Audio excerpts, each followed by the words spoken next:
I'm sorry, kiddo, I really am. You have a good soul. And I hate giving good people bad news.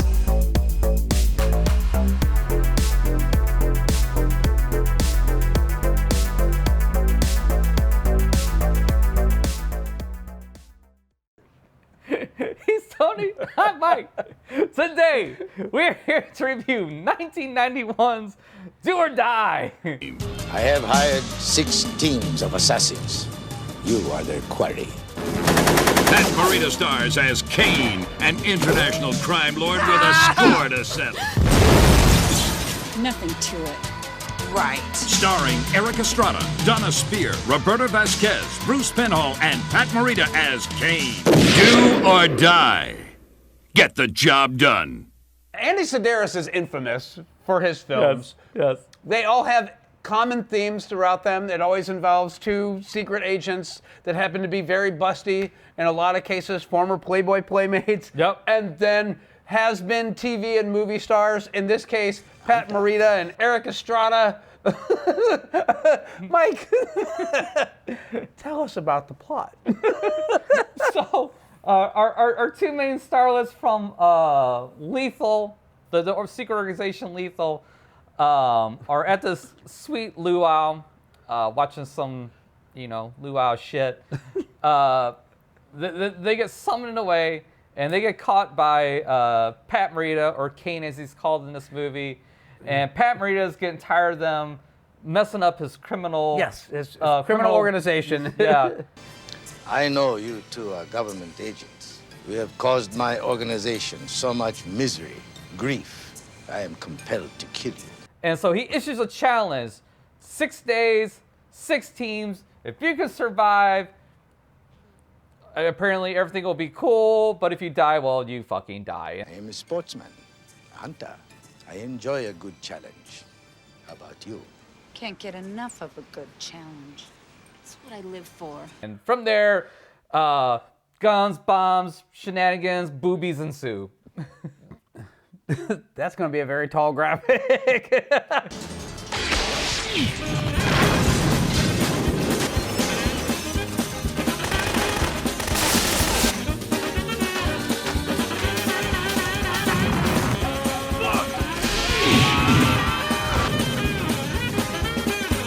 This movie starts off super strong. It starts off fun. It's cheeky. It's got a bunch of gorgeous actresses in it. Number one. But this movie runs out of steam at about the 2/3 mark. And then at that point, when they get to the chateau and it's like the 8 power couples of secret agents, like that whole segment gets really dull really fast. But the lead up to it, we get the geo tracker chase in the desert that involves a Kane that shoots rockets.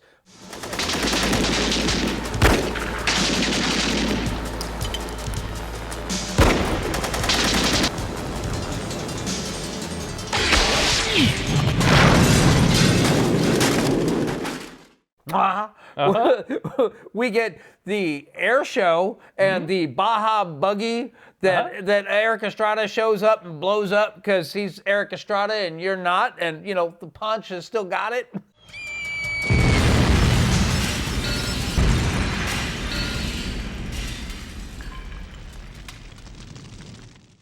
And then you have the Cajun Creole chefs that are there to poison them at the restaurant, followed by the flying boat grenade drop.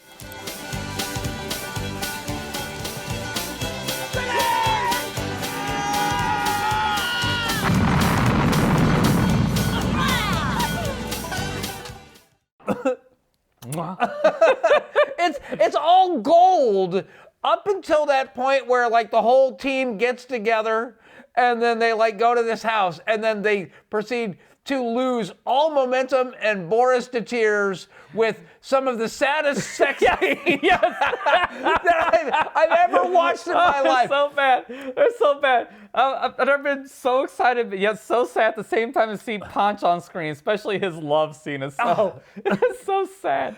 And then the other love scene isn't much better. Belisa doesn't have, geriatric Erik Estrada trying to be sexy in it. Now don't forget at the end. Pat Morita's sex scene was There's like 50 scenes of him and his Asian buddy rubbing each other down. Yes, and I'm okay with that. Yeah. I've made my peace with it. I can stomach Pat Morita as long as she's on screen with it. But you forgot at the end we have our ninja team. Oh yes. That's like, oh my god, because you have, they weren't ninjas, they were just two Asian guys. I was like, oh, I hope here at the end they pop out like ninjas. And thank you, Jesus, they pop out as fucking ninja.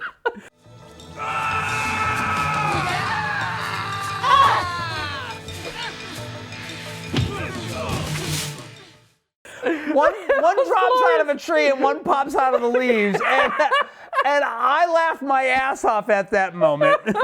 I was uncontrollably laughing. So there is a redemption to this film. Forgive that lull at the 2/3 mark, but it does pick back up. Now, I will also say the ending of this I thought was incredibly unsatisfying. You don't like the ninjas getting blown up in the shed? No. The ninjas getting blown up. What's that noise? Look! This was supposed to be hand-to-hand combat. Here's my hand.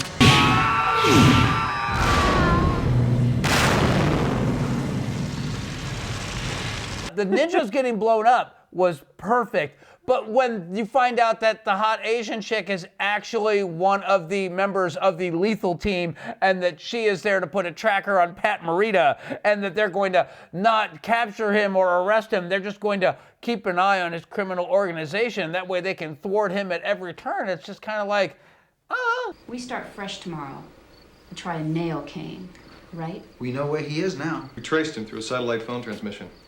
We have him linked to one of our electronic tracking devices. And we persuaded Kane's companion Silk to cooperate with us. We've got a real lethal weapon working for us now. Yeah, I agree. They should have ended as soon as the ninjas got blown up, and that would have been that. I've been perfectly fine I was going to say, I would have been happy if the hot Asian chick had like gone all like, Shokasugi and done a Harry Carey action on Pat Morita. And that's where it should have ended. Pat Morita should have died. She should have been all, I work for Lethal and I fooled you, and then like lopped his head off with a samurai sword. No. He should have been blown up like every other bad guy's movie. Every bad guy's movie gets blown up. Every one of them. You're right. I didn't think about that. And that's one of the best parts of this whole movie. She could have put the necklace. She could have put some small like atomic charge on the necklace and put it around his neck, and then left the room, and then you just see an explosion. Oh, now that would have been chef's kiss. Yes. I was gonna say we forgot about the baseballs. We didn't forget. We just haven't got there yet. Can I ask a question? Yeah. Okay, hang on. You brought it up, so you got to deliver now. Anyway, they're in the woods after they're at the house and everybody has their sex scene. Bad guys show up and Erik Estrada chases one of the villains into the woods.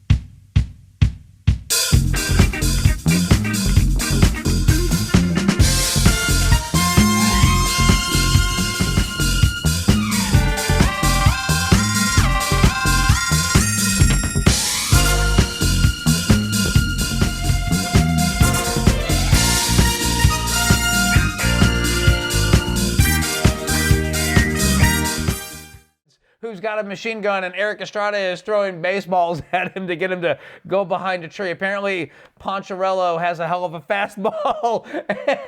and then he takes one of the baseballs that happens to be a grenade, and he throws it at the bad guy, and the bad guy's like, ha, you missed me. And then there's this massive fireball explosion. No, he swings at it with his gun. Oh, you're right, he did.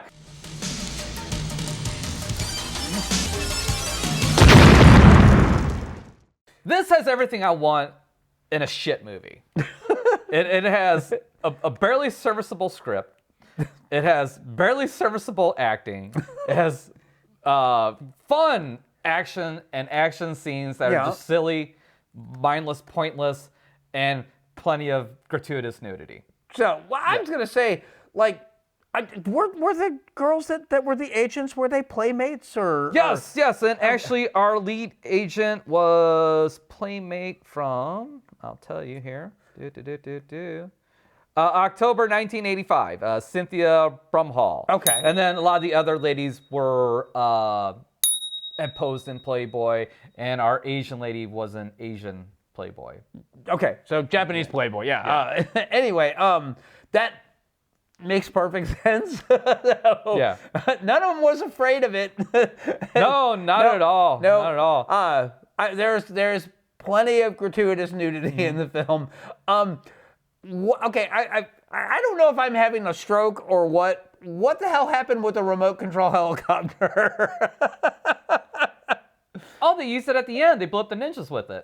Okay, is that? Yeah, that's what it was. That was set up at the very beginning of the movie. It didn't pay off to the very end. Okay, see, I feel that they should have maybe put that one a little bit closer, because the air show with the model airplanes was fun and weird and kind of like, why are we here? Why are we doing this? So by the time that we rolled through Officer Poncherello's poolside sex scene, I'd forgotten all about the remote control Yui that the guy who built it was very proud of. Yes, he was. Yes, he was. This is a scale model of a UH-1B Huey helicopter. Looks like your best work. Well, thank you. I don't know if this is a recommend. I've seen other Andy Sidaris films, and I think this is a lesser entry into that. It's not that it's not fun. It's just not as fun as some of the other ones. Well, I've seen Hard Ticket to Hawaii. Yeah. I didn't enjoy that near as much as I enjoyed this one. That one had a snake in a toilet.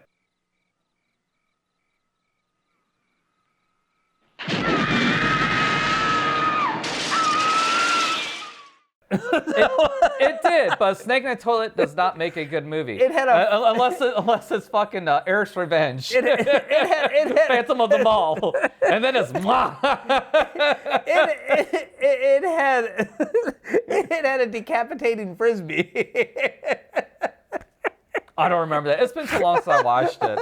I don't know. I actually think that that's a funner film than this. This is every bit as ridiculous, but it seems to me that Andy Sidaris found his formula, and he knew what his crowd was coming to see, and he stuck to it. And kudos to you for knowing your audience and delivering exactly what they want. Yes. I understand. I just would like to see like all of his films put out on Blu-ray and then it done as a box set. Oh, that'd be nice. That'd be nice. Yeah. I'd buy it. I'm just saying that right now. Ain't no shame in my game. But like I said, it just wasn't to me as fun as Hard Ticket to Hawaii and some of the other films that he has done. Now, Erik Estrada, it was delightful seeing him pop up in this as the Colonel.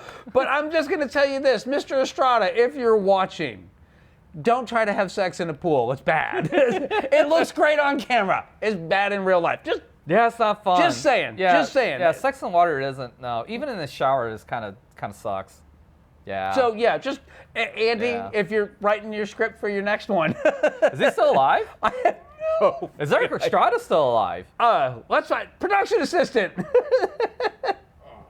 I'm curious about this. Okay, Andy, A-N-D-Y Sidaris, S-I-D-A-R-I-S. I know his wife produced these films with him, so she's... Passed away in 2007. So every time I kept pulling up Erik, I kept getting either someone else's Instagram or Wikipedia pages for... Erik Estrada? Yeah, I can't find him, but I found... how do you spell Erik? Is it K? E-R-I-C Estrada, E-S-T-R-A-D-A. Oh, I found him. Okay. What's up with Erik Estrada? He's alive. All right, Erik Estrada. We can do a sequel where he's no longer a colonel, he's the general now of the lethal team. Tell me you will watch the shit out of that. Oh, absolutely. Absolutely. Okay, so not a recommend? No. It is a recommend. If you're an Andy Sidaris fan, it's an absolute recommend all day long. If this is your introduction to the films of Andy Sidaris, I would say start with Hard Ticket to Hawaii. You'll get a taste for his absurd, and then you can explore the rest of his catalog as you go. If that one is not to your taste, move on, because you're not going to find anything that's like, oh, this is completely different. So I'm going to half agree with you there, because I still think I enjoyed watching this more than Hard Ticket to Hawaii. But then again, it's been probably about 8 years since I've seen Hard Ticket to Hawaii, so maybe we'll just have to review that and just see. So it's a recommend for me if you like these kinds of movies, the silliness. If you don't like the silliness, don't bother. But yeah, that's what I got. We will catch you next time.